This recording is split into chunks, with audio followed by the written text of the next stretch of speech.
Hey everybody, it's Jason Blaha here, and today I want to chat with you guys a little bit about something that's come up a few times in the comments, and it's something that needs to be clarified. And I think people need to understand that a lot of times when I am giving advice from novice lifters, particularly people in their first year to year and a half of training, there are things that I recommend and say, and I have to be dogmatic when I say those things because there aren't exceptions to those rules for people who are still building a base. Right? And even though I might use exceptions, and tons of athletes have valid reasons for using exceptions to a rule, who are advanced athletes, elite athletes, things like that, the novice lifter will not benefit from knowing they even exist. And one of them is pause benching, right? In fact, I'm going to say, if you even acknowledge to a novice lifter, like if you acknowledge to a guy who benches 205 for 3 reps, right? That's the best he can do.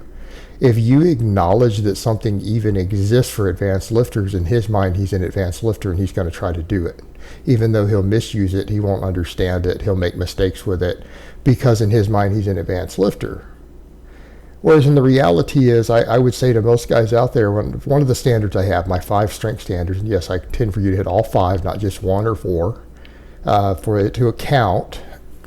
A 300 bench, you can generally get there by doing nothing but pause benching, right? And a little bit of accessory. I mean, some tricep work, overhead presses. But, if you're training any of this other stuff, you can get there with that. You don't need special methods to reach that. And in fact, when it comes to things like touch and go bench or bounce benching, what's one of the problems we run into? People who are still learning the form on the bench press, who do not have perfect form, really should avoid touch and go because they can't differentiate between touch and go and a bounce. They can't differentiate between using a stretch reflex and a bounce. And that's going to be a problem. I mean, look how many people out there actually say silly stuff like the bench press isn't one of the best chest builders in the world.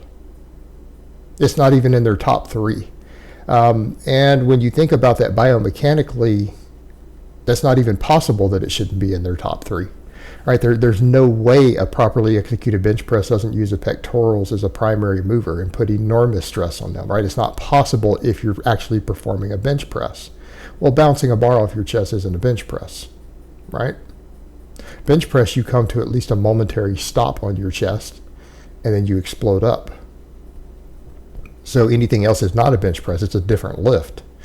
So in their mind, though, their touch and go will turn into, that's a bench press to them, and then bouncing it off their chest. And then they have no chest development. Then they also have a crappy bench press if they're not allowed to bounce.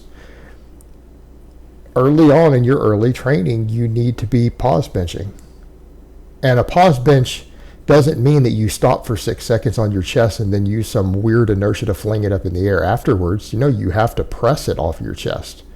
And the problem you have is that I've even seen a worst case example, and I hate to bring this person up, but it's someone who, again, I've actually blocked people even being able to mention him in my comments, is like Stubing.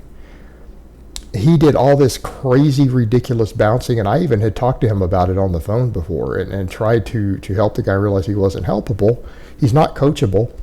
And then he decided he was going to pause bench, and then I went and watched his early pause benches, and he had goofy-ass friends and stuff who were watching say, oh yeah, that's so clean. He couldn't physically pause bench.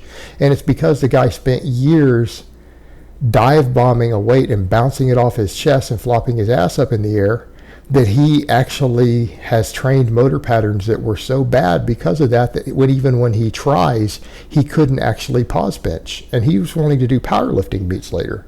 His pause bench, even with warm-up weights, would actually get disqualified in competition because he has lost the ability to pause because he has trained his body to use inertia that even when he comes down and stops the bar on his chest for 3 seconds, he's not capable of pressing with a pause. He actually doesn't. He does a weird heaving out of the bottom with up and down of the bar that would get red lighted in a competition. So even when he gives his 100% effort into pausing, he's trained a motor pattern that will not let him pause bench, and he's going to actually have to spend a lot of time unlearning that bad habit. And that's the problem. What I would say to novice lifters, you really, really need to build a base working exclusively pause bench for your bench work. If you want to get a stretch reflex, there are better exercises. Right, go do some weighted dips. God, I hate to even say it. You could use dumbbells to work on your stretch reflex, but a weighted dip, maybe even an incline. You could do a little touch and go with an incline bench because of the longer range of motion. Get a good little stretch reflex. You could do something like that. Your bench work, because you need the pause at the bottom to get the most chest recruitment. You need the pause at the bottom to get the best chest recruitment. You really need to be pause benching, and you need to learn the exercise. You need to learn the correct version of the exercise if you want to get the most strength and development out of it. And then once you've mastered that, after a year or two, and you want to incorporate some dynamic type stuff, that's a different animal. Because that came up too. People were like, what's up with your dynamic work? I've explained it in the actual videos where I actually perform it. I mean, it's up here now. You guys can see some of the DE work. But I've explained it in detail. It has to do with the way the bands work, and it has to do with the overspeed eccentrics. Because you can create what's called an overspeed eccentric with the bands, you can create a deeper stretch reflex out of the bottom. And so without necessarily doing a momentary pause, when you reverse at the bottom, you create a larger contraction response and a more explosive movement.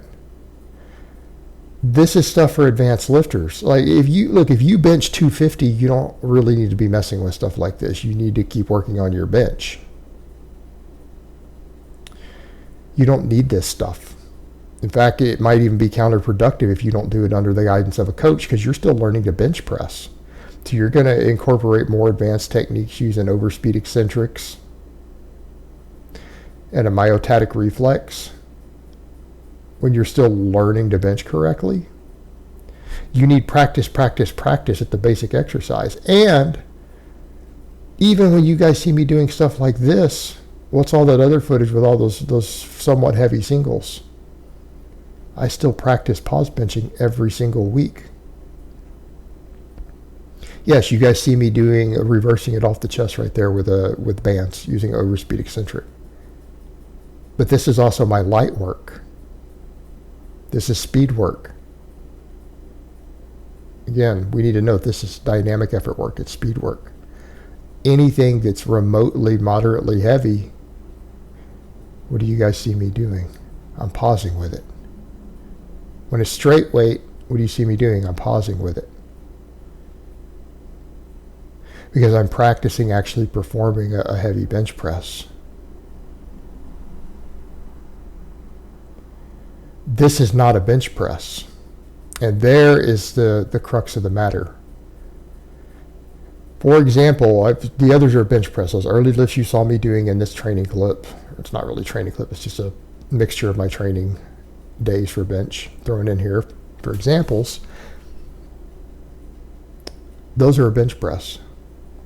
If you bounce a bar off your chest and lift your ass off the bench, is that a bench press? No, that's a different exercise.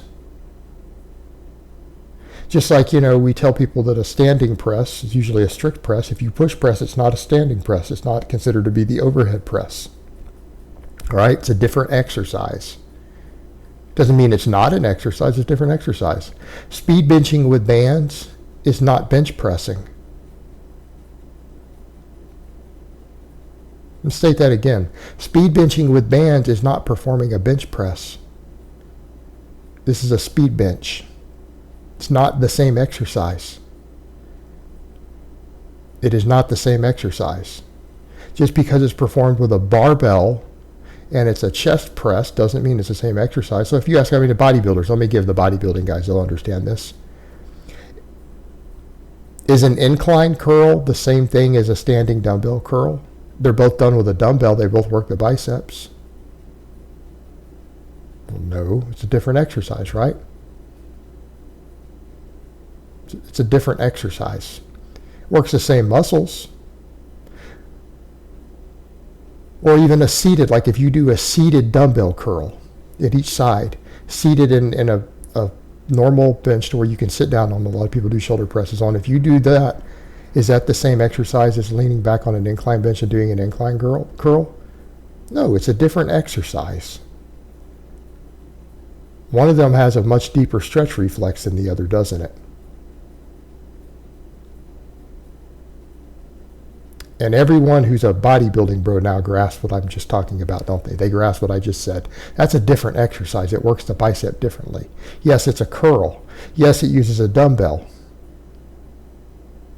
Okay, speed benching. Speed benching with bands is a different exercise in the bench press. It has a totally different strength curve, a totally different sort of stretch reflex. It's not the same exercise. Bench press should generally be performed paused, particularly when building your base.